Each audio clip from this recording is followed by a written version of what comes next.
What's up, my people? This is Bob coming to you live from Cebu, Philippines. Province of Cebu, Philippines, to be exact.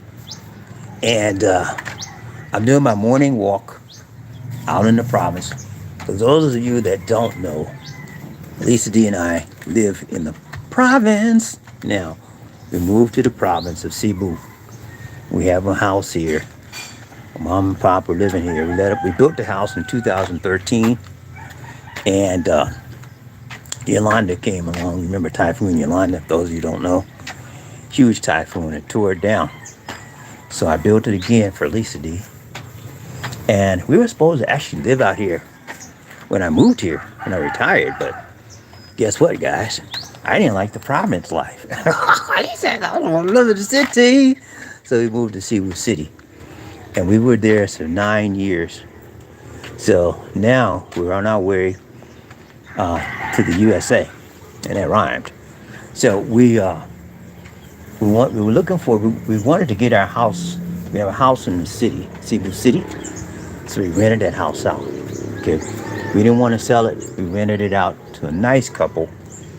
And so we decided to move from there early so that when it's time for us to go to USA, we won't have to worry about, who we're going to take, what are we going to do at our house? We already got it rented out. People are good paying, so it's good. So that's where we're at right now. Again, for those of you just coming in, I'm doing my morning walk. I'm walking in a circle around the house, half a circle around the house. It's a cement block. That's my walking path. This is the problem. Everything here is rural. Nothing but bushes, trees, goats, and cows, and chickens, pigs, you name it. Dogs, cats. You hear all kinds of sounds. And these sounds that you hear in the province, this is not a one-time sound. It's all day and all night. During the night, I discovered when you don't hear the sounds, in the wee early times of the morning, like maybe 2 to 4, it's sort of dead silence. And after that, it starts picking back up with the roosters and everything else. So, province life, let me talk to you about that. This is our 7th day out here. And it's been some challenges for me because you know me. BobbieD is a city guy, man. I never like the province, but I'm here because I have to. We were going to rent a condo in the city. When we rented our house out, we're going to move to a condo. But guess what, guys? For those of you that don't know, the condos in the city are very, very tiny. I'm serious. It's like some of you that live in the USA, if you have a walk-in closet, a huge walk-in closet, your walk-in closet will have more space probably than a condominium here if you rent it out in the Philippines. I'm telling you, man, it sucks the space-wise. And if you're an American like me, you're not going to like that, okay? You're not going to like that small size. And that's one reason why we bought our house. We had looked for several houses in the U.S. in Cebu City, and the house we settled on buying was the only house that had a large American-style room. Everything had these little small Filipino rooms. So we bought that house. But back to condos. Condos are tiny, okay? So it's really tiny. So you have to have strength.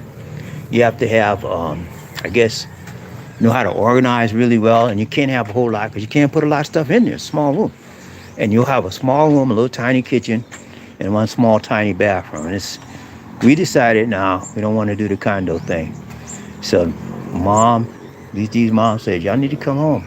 This is your home. This is your house. You built the house. You own the house. So we came home, okay?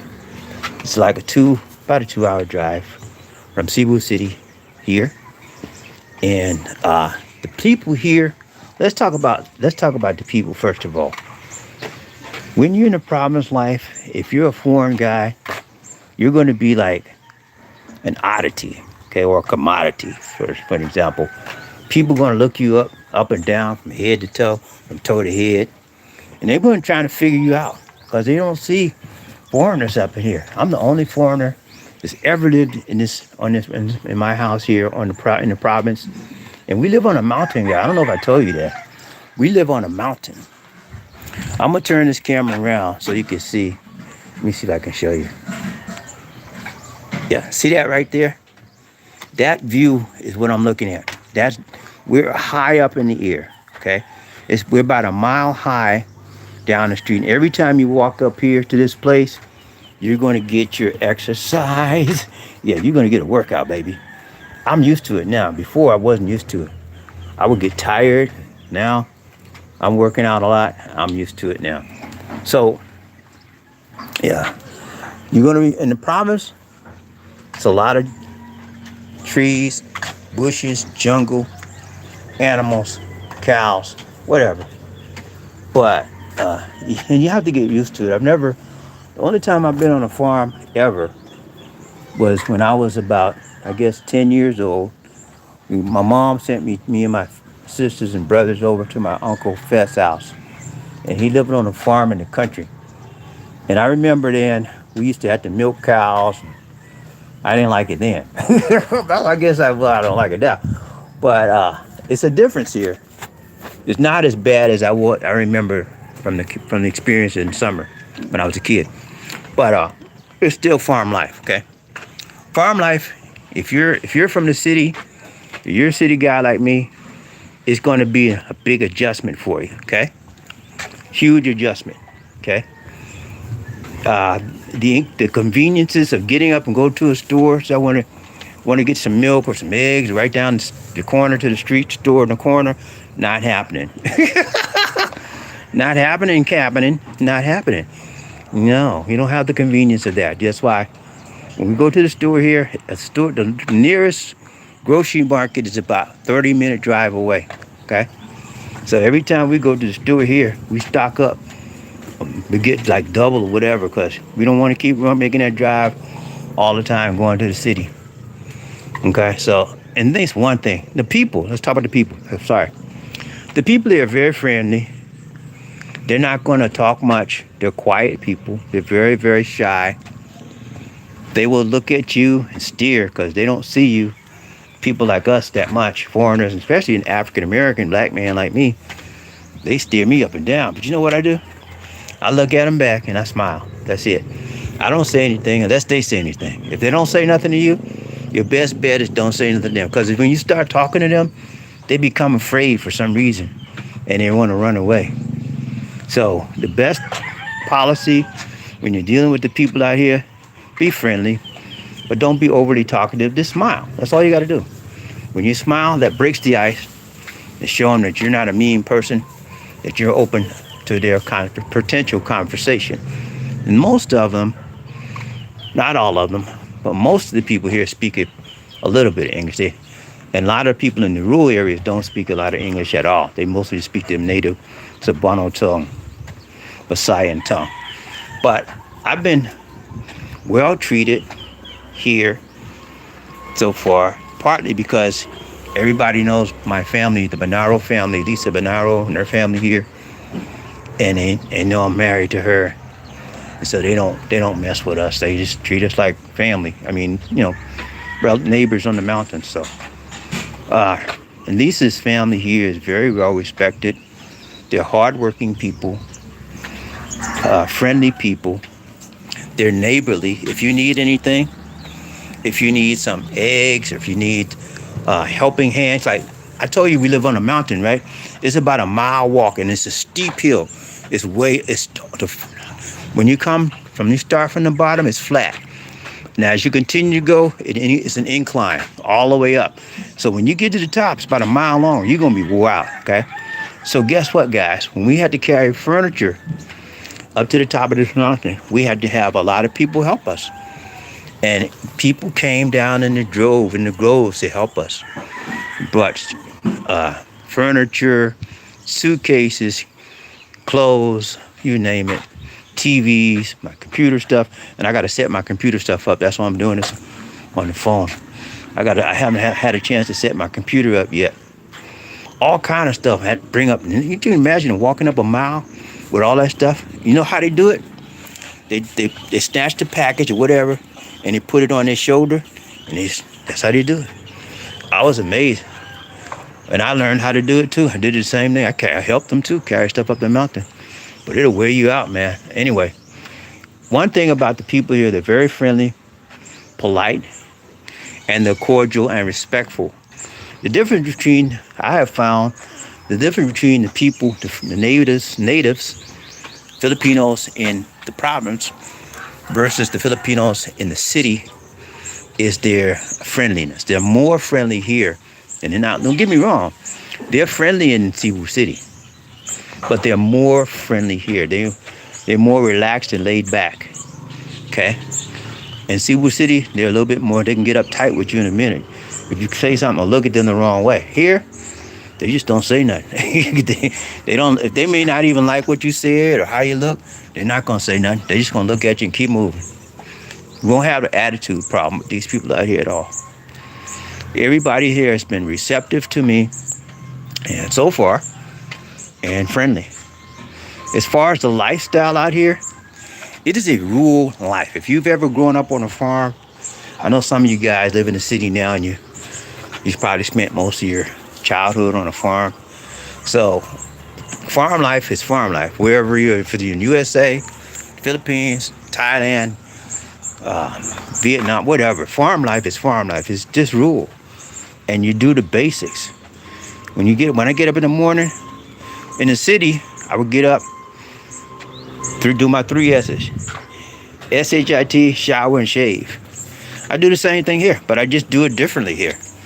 Here, you got to do a bucket of water, and a dipper. There's no hot water here. You have to do cold water showers. I dip it, pour it over my head, rub-a-dub-dub. Yeah, and he said, BobbieD, that's hard. No, sorry. I got used to it. Remember, we had Typhoon Yolanda, and I think it was Typhoon Odette, rather, about four years ago. And that's how I got used to doing showers like that. We had no water, no lights for about 3 months. So, one thing, shower. And when you go to the CR, it's the same thing. You got to go to the toilet. There's most of them don't have a flush, handle to flush. You got to take a bucket of water, pour it down, and move to let your stuff go down. But we're getting that changed. We got a guy that's going to put a flushing toilet in our restroom. We had a lot of work done so far. We're going to have the whole house redone. So far, we've had our bedroom redone and CR, part of the CR redone. Only thing else we got to do CR is get a flushing toilet in there, so we can just hit the handle and flush it rather than dumping that water. That takes a lot of time. What's up, Dennis? How you doing? Good morning. I'm BobbieD.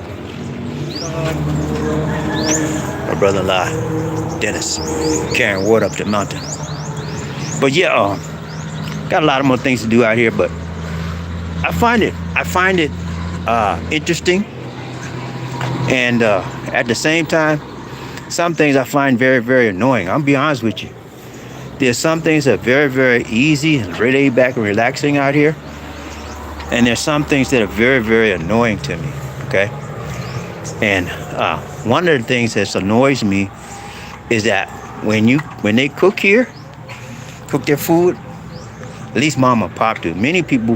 Some people have moved away from this, but they use a wood stove. Can you believe that? Yeah, you heard me. Double O-D, wood stove. They use a wood stove, man. I don't know. I've never seen that. I remember when I was a kid, my grandma used to use wood stove, but they use a wood stove out here to cook. And they either put coal or wood on it, and that's how they cook their food and stuff. Lisa D doesn't use that. She uses a regular gas butane burner. But and when you use that wood stove, smoke's everywhere. So that's one thing that annoys me. Other than that, flies. Oh my God. If you don't like mosquitoes, if you don't like gnats, little bugs lizards, stay where you are, mister, because this is not for you, okay? Lizards is like your friend. They'll be with you to the end. In that rhyme. They're all over here, and you can't get rid of them. As soon as you get them out the house, they come right. They find a little crack, and they come right back. And that rhyme too. So there's a lot of stuff out here, man, that you have to adjust yourself to And for those of you coming out here, well, I'm gonna live in the province, man. It's cheap out there. I'm gonna live in the province, man. You know, you can live $500 a month. Stop the lie, mister. Yeah, you heard me. Yeah, you. The one out there running that lie, stop the lie. Well, you know about it. I can live on $500 a month in the province. You'll live like a dirt man. You'd be living under the ground, under the earth. Money, inflation is everywhere. It takes money to live. Now, granted, you can live cheaper here in the province versus the city, but you're still gonna need multi. You with me, man? Yeah, everything's going up. Now, so our budget, we had a great higher budget in the city than we have here. I would admit, this budget's going way down here, but everything's cheaper, and we buy all of our food. We buy from the wet market or public market. We don't go to the grocery store. That's just something we can't find in the public markets. And one of these days, in the next few days, we go back down to the market. I'm gonna do a video in the public market so you guys can see how they wheel and deal. We were in there a few days ago and bought some fish, and you can talk them down and get some good prices on stuff because they want to sell. They need to make money, you know, everybody else. So yeah, I'm doing my morning walk. For those of you just coming in, I'm doing my morning walk, and I'll probably be doing this morning walk video for a while every day with you guys, just to let you know me and Lisa D are still alive and well, doing swell in the Philippines. But we living in the province now. You hear the goats? That's province life. Goat. I told you just a few minutes ago, you're gonna hear cows, goats, dogs, cats, chicken, pigs, anything else you can think of. You're gonna hear that in the province every day. I'm gonna turn the camera around again, and I'm gonna show you the beautiful view I look at every morning. See that? See that gorgeous view? The air out here, guys, is so fresh and clear. It is amazing. It is fresh and clear. You see the coconut trees over there? Yeah, that right there, guys, is the pig pen. And I'm sorry, that's a goat pen, rather. You got goats, that's the goat pen. Pig pen's on the other side of the house. Right over there, that's the cow. They call him Boy, that's his name. Now, what they do in the Philippines, guys, they raise animals like goats, cows, pigs, chicken, and they just, for the cow, they feed them every day. Now, it's cheap to raise a cow here because all you got to do is find grass. Cows eat grass, right? All you got to do is find grass. So every morning about between 5:30 and 6:30, Mama and Papa, and everybody on this mountain that has cows, and most everybody got a cow at least, they go out. You find them, they have their bolos, these big old knives, and they cut grass. One of these mornings, I'm going to go out with them, and I'll show you guys how hard it is. And the reason why they go out early in the mornings, because what? The sun's not as high. The sun's not as bright and tough on them yet, okay? So, and they cut the grass, and they have to see. I'm going to show you a stack of grass that Papa just cut. Hold on. Let me see. Let me see if I can get it. See that grass right there? I'm going to hide it. See that right there? That's a stack of grass, and he's cutting. It's a lot of stuff, man. And he puts it on his shoulder, and he carry. I told you, we live a mile high on the mountain, right? It's a mile walk to the top, right? And he's got to carry that grass all the way. And see the cow eating this grass right there? Let me show you back again. See, hold on. See the cow right there eating the grass? He's got to carry that grass all the way from the bottom of the mountain to the top. It's a mile walk, and it's a steep incline, guys. So you know you have to be in shape to do that kind of work, okay? So he's in very good shape. He's an older guy, but there's no fat on his body at all. And that's why you see in the province, another thing, you won't see a lot of fat people. And if you notice, BobbieD, I done lost some weight too. I lost about 50 pounds. And I need about 10 more, maybe 5, 8 more to go. I lost pounds by changing my diet. Those of you that eat a lot of fatty foods, got to have that grease and that meat. Let it go, baby. It ain't doing nothing to you but messing you up. My cholesterol count was too high, so I had to bring it down. It's all right now since I changed my diet, but I got to keep it that way by eating properly and exercising properly. So I'm doing my morning walk. For those of you that are just coming in, I'm doing my morning walk right now, and I'll probably be doing this morning video with you for a while, just to let you know how we're doing on a day-to-day basis.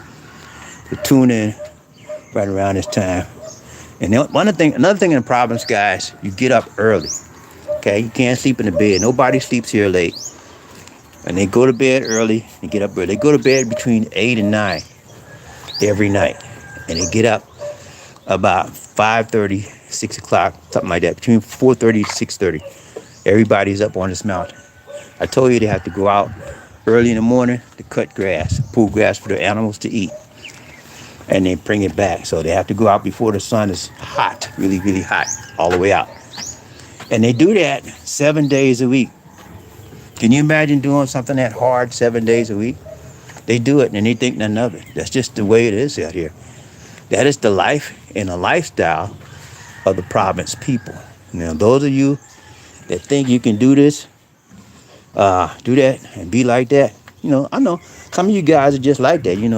You're rugged and I got this, I got it. Okay, come on out here and try it for a week. See, you want you to be running back to the USA though. I got one for me. It's too hard. It's hard, man. I mean, I look at them do it, and I wonder how. But whenever you make up your mind to do anything, you can do it if you want to. You have to have the desire, and this is their life. And province people are totally different from people in the city. Okay, they're very laid back, very respectful, very, very conservative, and these people here. You think you know how to enjoy your life in the city, in the USA? These people here know how to enjoy their life right here in the Philippines, in this province. And they don't like, most of them don't even like going to the city. They go to the city because they have to, Cebu City, because they have to for work or to go to school. Because there's not a lot of work employment here as far as getting a job and getting paid, okay? So, but most of it, they had their way, they would stay right where they are. But it's a beautiful day, beautiful morning out here in Cebu province. These are D's inside, cooking up some breakfast. And you know what I eat for breakfast? Mostly it's natural stuff. I eat carrots, beans, protein. I eat a little bit of fish, tuna fish is what I eat. And a lot of salads, And what I found, guys, when I changed my diet, you guys not gonna believe this. When I changed my diet, I changed my life. Are you with me, man? Now you think I'm playing with you. I'm not playing with you. When I changed my diet, I changed my life. Okay? I was eating a lot of fat. Grease, potato chips, french fries, steaks. Everything had to be fried. Fried this, fried that. Fried sausage and bacon, cheese and egg, all that stuff, man. Wasn't doing nothing but messing up my arteries and messing up my cholesterol count, okay? When I found that out, I said, nah, I'm not going out like this. I did a 360, baby. I did a 180. I turned that thing around. My numbers are great now, and I'm gonna keep it that way. You gotta watch what you eat, and you gotta exercise. Those of you, I bet you right now, people of you, if you listen to my voice right now, you just got through eating. You just got through eating your dinner. It's like, what, 7 o'clock out, a little bit, almost what, 8, 7 o'clock out there? You just got through eating your dinner. You feel good. You just watched the news, probably laying back, watching the internet, watching YouTube, and you feeling good. And some of you sitting out with a beer in your hand, or wine or whatever, you just chilling for the night. There's nothing wrong with that. Saturday night. What is it? Saturday morning here. I don't forgot. It's Saturday morning here, so it's got to be Friday night there. Friday night, y'all having a nice time. Get ready for the fight between Mike Tyson and Jake Paul. I know you're getting ready for that. Mike Tyson is gonna knock Jake Paul out. I believe it. I believe him. He old, man. He old as dirt. But Sometimes old people still have enough energy to get a job done. The energy is going to be at the youth, and Mike Jake Paul has the youth advantage, no question about it. But Mike Paul has the experience. So when that fight comes about, we'll see who the winner is: experience over youth and age. Just and that correlates to the political race that we have right now, ladies and gentlemen. We have a political race with Donald Orange Man Trump and Biden, Joe Biden. I'm riding with Biden, okay? That's who my man is, riding with Biden. Biden had a messed up debate. Oh Lord. I was so hurt, man. I don't know if some of y'all probably loved it because you're not a Democrat. You like, I told you Biden wasn't nothing. He old, he's senile, he's got dementia. I know y'all said that. Maybe, I would admit he did a very, very bad job at the debate, okay? Very bad job. However, he had some excellent points, okay? And I think that people forget the man is 81 years old. He's not going to be as fit as a fiddle. He's not going to be a youthful person, okay? He went to 2 continents twice overseas. He had a big interview, and he was just not ready for that, okay? He had a cold too. His voice was gone. He was just not ready for the moment. Now, am I making excuses? No. A lot of the main part of the problem is his body is doing down. And the question is he going to be up for another 4 years? I can't tell you. I don't know. But what I do know is that I'm voting for Biden. And what I do know, that if Biden can't make it, guess who can? Kamala Harris. She'll be able to make that. That's why she's the vice president. I have confidence in both of those people. I didn't have confidence in back in 2020 when they ran, because other people were my choice. But now they are my choice. And I'll take anybody better than the fastest, racist, rapist named Donald Trump. And for those of you that are voting for Trump, I ain't got no problem with you. You vote for who you want to. But just know who you're voting for. You're voting for a rapist, convicted rapist. You're voting for a convicted felon. You're voting for a narcissist. You're voting for a pathological liar and a con man, okay? And if that's what you want to do, by all means, do your thing. Do your thing. But I'm not going out like that. I think America has seen Trump for who he is, and we don't want no more. I don't want no more, okay? So, anyway. But yeah, Province, man. Let me see what we got on the Ride the Chain. BobbieD, One Nation, the Root and Love. I've been with y'all in a while. Y'all be seeing me in the mornings. If you don't see me in the mornings, you know I had to do something on the farm, because I had to help out every now and then. But that's what we got riding train. BobbieD, One Nation, I'm Google. Robert Lee, what's up, man? He said, how y'all doing? We doing good, man. We doing good. Fit as a fiddle. And I got stronger, longer, leaner, and meaner. I'm fast now, man. I used to be slow. Y'all remember I did some videos coming up this mountain, and I could barely make it up that mountain, man. When I got up that mountain, I had to sit down somewhere, wipe my sweat. Now, when I get up that mountain, I'm breathing good. The air is good out here. I'm in good shape, man. So, change is good. Change is good. It's what you make of it. It's not what happens to you at your count in life. It's how you deal with it. You hear me, man? Yeah, you crying, but I don't want to die. Stop the crying, mister. You're not doing nothing but prolonging your misery. Stop the crying and whining. Put on your big boy pants and grow the hell up. I'm sorry. Put on your big boy pants and grow up, okay? So what am I'm crying about the problems? No. I got to deal with it, baby. That's all it is. Life is about change. You guys have been in the military, you know what you do. You got to hurry up and wait. That's what the military prepares your mentality for. Be disciplined. And so I'm a very disciplined individual. I can do all things through Christ who strengthens me. Philippians 4:13. So, that's the mentality you have to have in life. You want to be a winner? Stop whining like Trump. Through the whole debate, all Trump did was lie. He lied his way through the whole debate. He told over 30 lies. And what made me so upset about that debate? The fact checkers, man. They didn't, the host of the debate, the moderators, didn't even stop him and tell him he was lying at one time. Just let him go and lie. They should have kicked. They should have stopped that debate right there with all them lies he was telling them. You know. So, but yeah. Whoever we got around chain, I gotta go because it's getting starting to rain. I'll be real quick. Robert Lee, read BobbieD Chamber data. Dr. Well, A1C down to 10, from 10 to 6. Okay, mine is lower than that. I got mine 5.1, baby. Yeah, yeah. All that low, all that stuff down. Our glucose down to 180. I had over 220. I mean, I was in bad shape.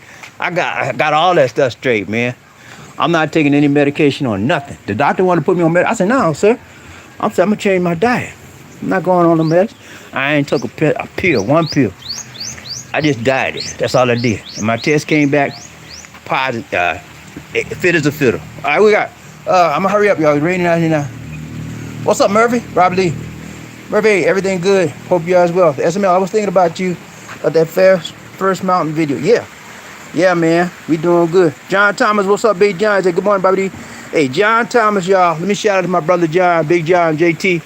The only man that's been supporting this me every month. He's the only man that continues to support.